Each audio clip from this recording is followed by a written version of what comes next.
Hey kids, it's Joey Torres here from CrushTone, and I was gonna do a video this week. I figured I'd grab a CrushTone solo and just kind of go over it and give you an insight onto how I think and how I put it together.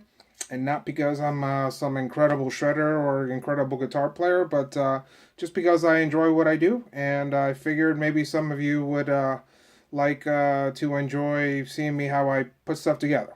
So I figured I'd play one of our very first songs that we wrote, Bitter Words. It's got a really cool solo. I thought that might be a good solo to share with you guys on how I put it together.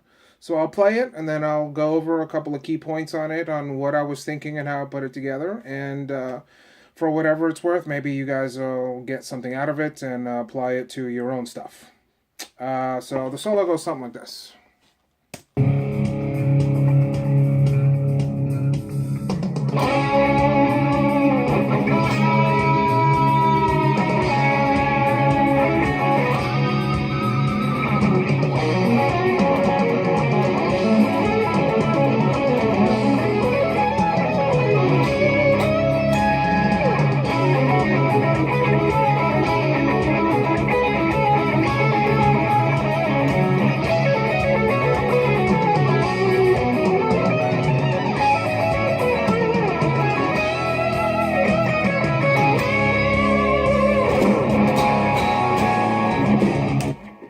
So that's in essence, that's how the solo goes. So I kind of split the solo. By the way, I'm in half step tuning in drop. So this is actually a drop C sharp. Alright, so the solo essentially just, we'll talk about the rhythm part of it. The rhythm is basically starts off with the initial chord progression of the song, which is a D.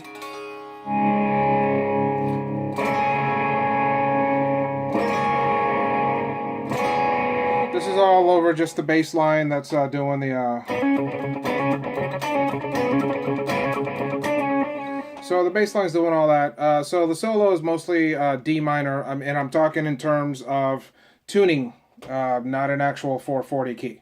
So I'm just when I say D, it's actually C sharp minor, but I'm just talking in terms of the tuning that I'm in. So it'll be easier if you're looking at what I'm doing on the guitar. You'll understand what I mean by that. So we're in basically in a D minor situation here in the position that we're in on the guitar. So the beginning of the solo is just a little string skipping lick. Starts from the D. I kind of like the half note bends a lot. I do that quite a bit in my playing. So the solo starts with a string skip from the D on the 5th string to a perfect 5th. And then it skips the 3rd string altogether, goes right to the 2nd string, F. And then that same note, I just bend it right back up to the same note from the E.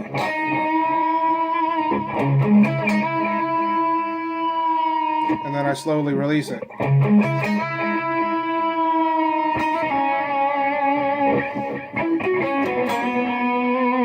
Then I do the same thing there with that kind of note there. It's something I kind of learned from Marty Friedman. He does it a lot. You have a target note. So that target note, whatever it is, in the first part of the lick, my target note is this F on the 2nd string. So I add that bend there to I just add a little favor. My target note on the 2nd part of the lick is actually this C. So this half step bend, obviously this B natural on the G string is not a diatonic note in the key. It's really just a passing note. So I use that a lot. Like I said, I got the idea from Marty Friedman. Pass it on to you guys. You guys can add it to your playing however you like it, but I do use it quite a bit in my own playing. So the very first 2 licks, I'll break them down. Basically just a little string skipping lick. Well, it starts with the note here.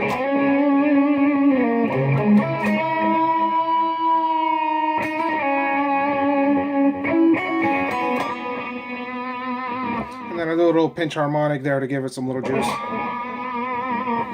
Okay, so the next part of the solo is a really cool little arpeggio.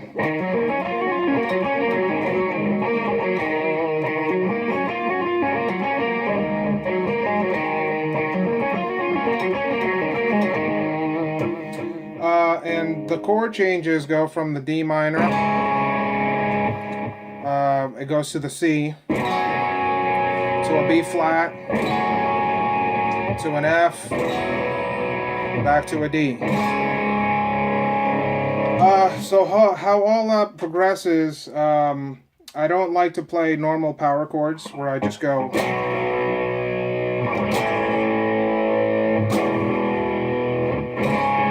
And I'll resolve back to the D.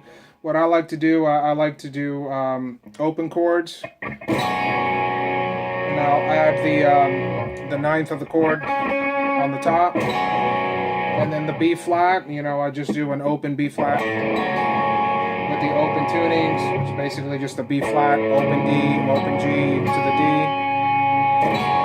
And then the F is actually an F9. I got that open G right in the middle of the chord.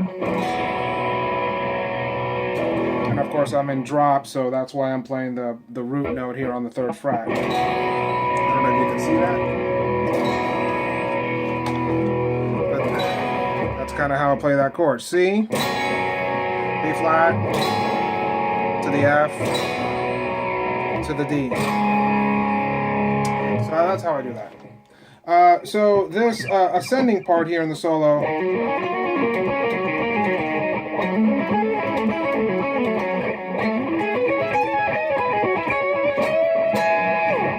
so all of that is basically off of the, when it modulates to the C. So off of that C9 chord, I'm playing basically an E minor with a sharp 7 arpeggio.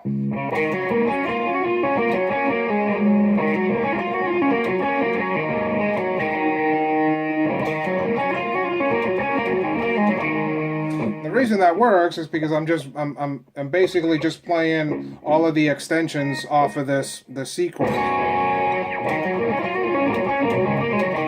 So off the C chord, I got my E, which is basically my 3rd, my 5th. We have a B in here, which is the sharp 7.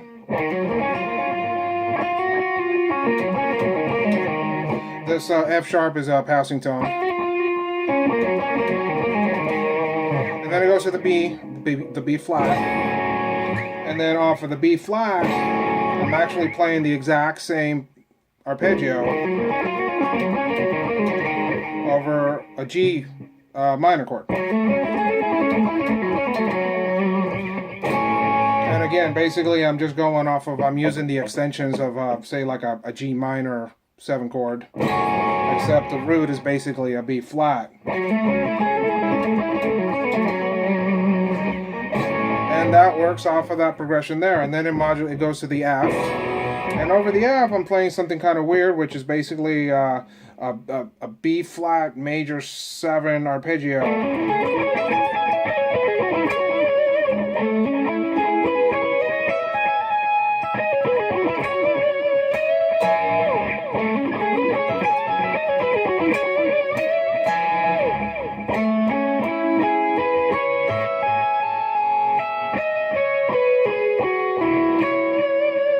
There's a little string skipping in there.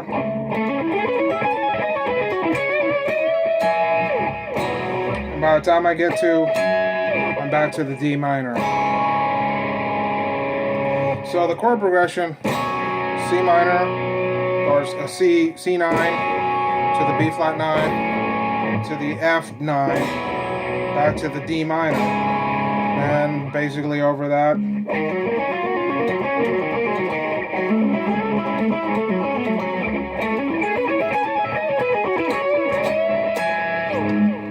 And that's how I put that little run all together there. Then it goes back to the D again. And then right here I'm kind of rambling. I just got a theme lick, I guess is the best way to call it, you know, and I'm again just over the D minor.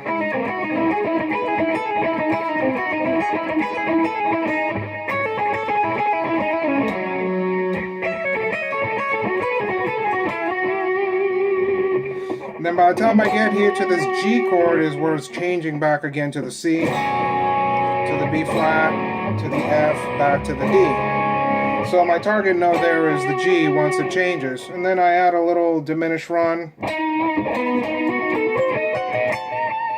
And then a little Eric Johnson riff.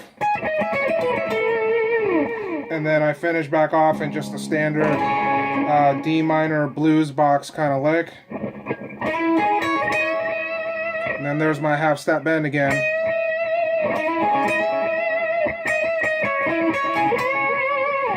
And then that very last lick, there's some string skipping in there.